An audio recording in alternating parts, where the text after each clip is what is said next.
ko'rishguncha endi oxiratgacha. Bilasizlarmi nima eng og'ir narsa dunyoda? Bolasini tovutini ko'tarish. Endi bunga hech ham chidolmayapman. Reanimatsionga kirdim, qarasamki, ukam yotibdi-da. Joriy yilning 12-noyabr kuni Toshkentda burnini operatsiya qildirish uchun xususiy klinikaga borgan 31 yoshli yigit vafot etdi. Marhum yigit poytaxtimizning Chilonzor tumanidagi aynan mana shu xonadonda istiqomat qilgan. Biz bugun uning oilasi bilan suhbatlashamiz. Nafas olishga qiynalib-o'tdi. Keyin nima desam, bunaqa gapiryapsan desam, o'simta ham o'sib, shu xalaqit qilayotgan ekan. Dimog'ida gapirganini bilib qoldim-da, endi poliplarni oldiroq qo'ygin dedim. Bir kun aytdiki, ona dedi, shunaqa klinika bor ekan dedi. Qayerda ekan dedim. Qoraqamishda dedi. Hamma yoqdan surishtirdim dedi. Shunga endi mayli dedik. O'sha kuni birga ketdim. Uchalamiz kelinim men. 11:30da olib kirib ketishdi-da, keyin ketayotganda bolam qo'rqmayapsanmi desam, "Yo'q, ona" dedi. Bo'lamiz, unaqa vahmali operatsiya emas deyishdi. Yuragim nimagadir siqildi. Ikkidan ham oshyapti jimjit. O'sha 11:30da olib kirib ketgan bo'lsa, o'shani o'zida joni uzilgan ekan, biz 3:30larda bildik.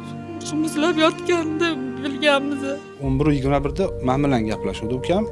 "Aka kirib ketyapman" dedi. Kelinim yig'lab telefon qildi. "Akajon, cho'ti kelmasangiz bo'lmaydi. Yaxshi emasga o'xshayapti" deb aytdi menga. Klinikaga bordim. Qarasam, onam o'zlarida emaslar, kelinim o'zida emas, hamma o'zini yo'qotib qo'ygan.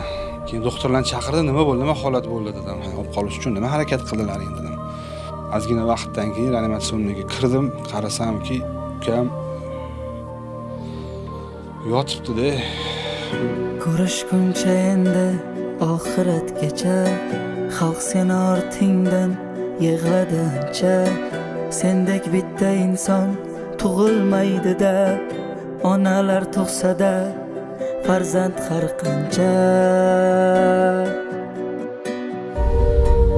Marhumning yaqinlarini bizga ma'lum qilishicha, Dilmurod Hakimov o'sha kuni uyidan o'z oyog'i bilan soppa-sog' chiqib ketadi.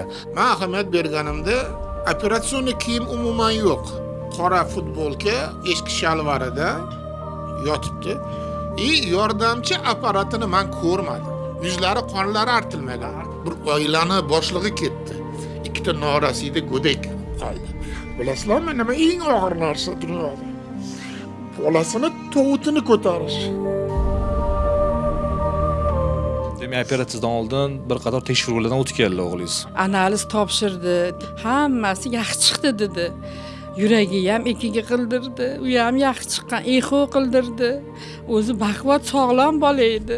Telegramdan tashladim kardiologga, mana shunaqa atvet chiqdi. Qanaqa, yaxshimi, ko'taradimi yuraklarini nima desam, hammasi joyida, biz tomondan muammo yo'q dedi. Nojo'ya anaqa ko'rmadik biz dedi. Ruxsat beramiz dedi. U paytda men o'zimda bo'lmaganman, keyinroq o'zimga kelib mana shunaqa yozishmani ochsam, yozishmalar o'chirib tashalgan o'zi. Shifokorlar nima deb izohlashdi ushbu holatda?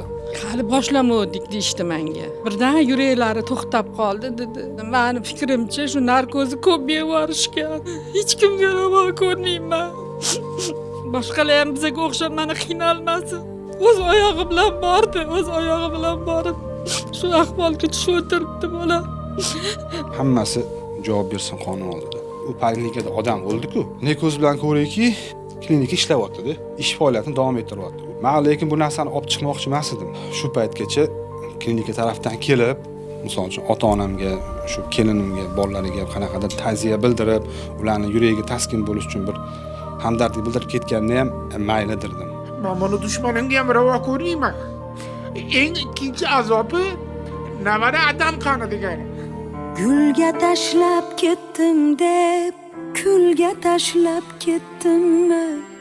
Bolam seni ko'zingni o'zim yoshlab ketdimmi?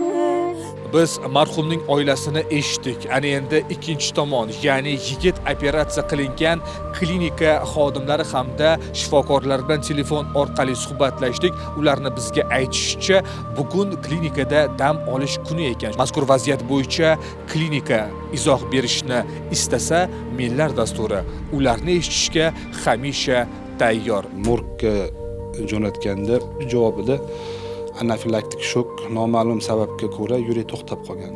Ekspertizani javobi chiqmadi. Chiqib qolish arafasida. Hozirgi kunda Olmazor tuman prokuraturasi ish olib boryapti. Yaqinda suhbatiga ham borib keldim, tergovchi bilan uchrashdim. Millar dasturi voqealar rivojini kuzatib boradi. Ushbu holatning natijasi haqida biz dasturimizning keyingi sonlarida ma'lumot beramiz. Maqsadimiz hech bir ota-ona farzand dog'ini ko'rmasin. Milliy telekanali Dilmurod Hakimovning oila a'zolariga chuqur hamdardlik bildiradi.